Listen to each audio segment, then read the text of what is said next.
Hey guys, what's going on? Abby here. Welcome back to another Destiny 2 video. Today we are talking about this amazing hunter build, and more specifically one of the mods in the artifact that I don't see too many people using. I decided to make a build around it, and it is a really amazing support build for your Stasis hunter. As you can see from the background gameplay, you are going to be generating a stupid amount of orbs with this build, and it all revolves around this artifact mod. So let's take a look at it. In the last column here on the Wayfinder's Compass, you're going to see Thermoclastic Blooming. Now this is the mod that I'm talking about. Defeating a combatant with a solar or stasis melee creates an Orb of Power. So you could do this on other classes with stasis or solar, but because the stasis melee shurikens on hunter can ricochet around and kill multiple enemies, I decided to go with that. I'm also going to be a bit of a support build for my teammates that are using focusing lens. So in endgame content, you're going to want your light subclass teammates to have focusing lens on, and then you as the hunter will be applying stasis to all the big tanky enemies. This is going to help them do more damage, and then our Thermoclastic Blooming is going to give them a ton of orbs to generate their super faster. And the good news about Thermoclastic Blooming is that you can pick up your own orbs. So it's like you're generating your masterwork orbs from your weapons. It's going to feed you as well as your teammates. So in addition to Thermoclastic Blooming, I also built around the melee and getting your melee back when you dodge. So let's take a look at the Revenant subclass so you guys can see the aspects and fragments that I'm running. We're going to be running Gambler's Dodge, so it recharges your melee ability when you dodge near enemies. You're also going to be slowing them down because we're using Winter's Shroud aspect. So we're going to be dodging near enemies, it's going to slow them, and then we're going to shuriken them to get those orbs. The second aspect is Grim Harvest. When we defeat slowed or frozen combatants, we're going to be creating stasis shards. These are going to grant us melee energy, and they're also going to grant our allies melee energy as well. And then coming down to the fragments, defeating slow or frozen targets grants you class ability energy. This is Whisper of Refraction. This is going to help us get our class ability back so that we can get our melee back when we dodge near enemies.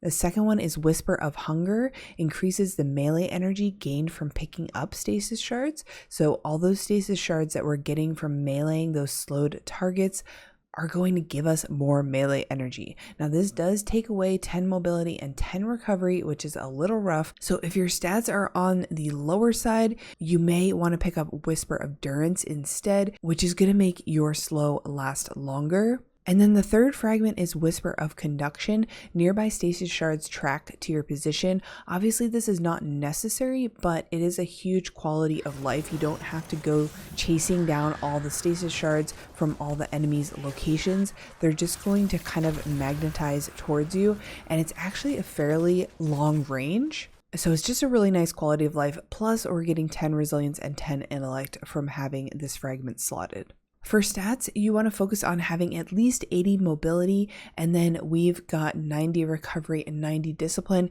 You want to focus on your discipline and recovery. Since we're getting so many orbs of light, we don't have to focus on our intellect as much, and we don't need to focus on our strength because we're getting our melee back with the shards and with our dodge. Alright, next let's talk about weapons. So for weapons, you really can choose whatever you want. I went with Traveler's Chosen because that long press is going to refresh abilities. As long as you've gotten a few kills with the gun, you can long press the reload, and it's going to give you your abilities back. So this is a great way to get your melee back if you can't dodge near enemies. And then for our special and our heavy, we're using Null Composure and Threaded Needle. These are both void. You could use Cartesian Coordinate as well if you wanted to, or whatever you need based on the activities. Luckily for us, Sidearm is also unstoppable this season, so if you need to put in a champion mod, you can do that as well. Now let's move over to the armor. There's a lot of mods in here that are helping to support the Thermoclastic Blooming Artifact mod. So on our helmet, we actually have double power preservation. Now this is not necessary, but I was kind of experimenting with this a little bit, but power preservation is going to give you extra orbs of power for your allies on your super final blows. Now Revenant Hunter isn't a huge orb of power generator, but this adds a little bit more to it if you get some of those little squishies dead during your super.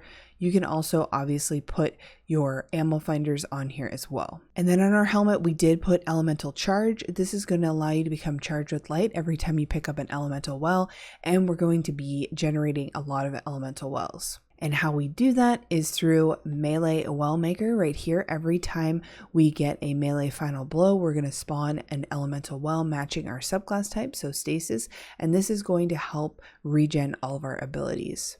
So quick side note here, I forgot to mention that in the combat style, we have a well mod coming this season called Elemental Shards. And check this out, it goes in your combat mod style. So this is in place of like Charged with Light or other elemental ones.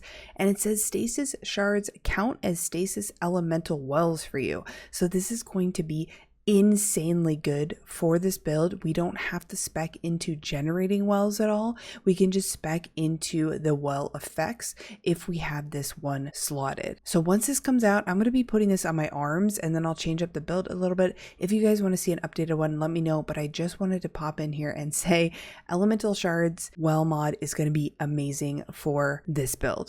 And then here's Thermoclastic Blooming, which we've been talking about. And then you could put your champ mod on the other slot. On our chest, I'm using High Energy Fire to give us a little bonus damage with our weapons. And this is what's going to be consuming our Charged with Light that we're picking up through the wells. For our exotic armor piece, I'm using Frosties. I kind of experimented with a few different exotic armor pieces. You could use Dragon's Shadow as well if you wanted to get that reload on your weapons when you dodge, and it gives you a little bit of bump in mobility. So if your stats are lower, Dragon's Shadow exotic would be great. The other option, of course, is Bacchus. I didn't feel like the 10% damage to slowed was enough to switch to it, but you could use Bacchus as well, especially if you're using arc weapons. But for me, Frosties was really great.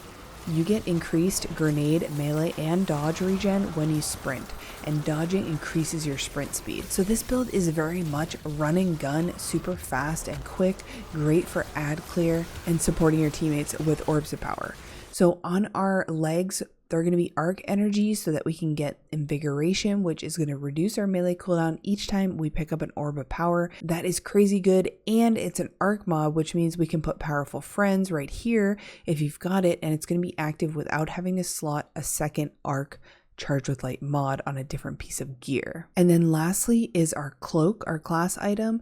On this one, I went with a Stasis cloak. Obviously, you can do whatever you would like, but I did that to get this utility kickstart. When your class ability energy is fully expended, you gain class ability energy. So we've got that one on there. We've got particle deconstruction. Obviously, if your teammate is running it, you don't need to run it, but since I was doing all of this solo, I ran it. I would say during a nightfall, I would put Thermoclastic Strike on here. This is going to be your way to stun the overload with your Stasis melee, and then also Stasis ability energy whenever you or a member of your fire team stuns a champion.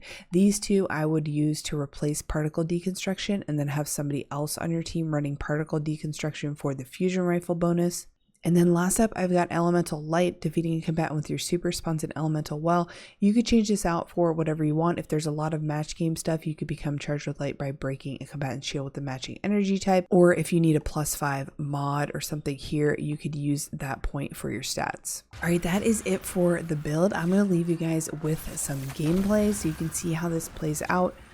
If anything, I think it just shows how powerful Thermoclastic Blooming is with classes that can get their melee back very quickly. So think about this on a Warlock, on other Hunter subclasses, on a Titan Solar melee build, something like that. This can be really helpful when it comes to providing orbs for your team. I hope you enjoyed this build. I'm having a lot of fun with it, and I will see you guys in the next one. Bye.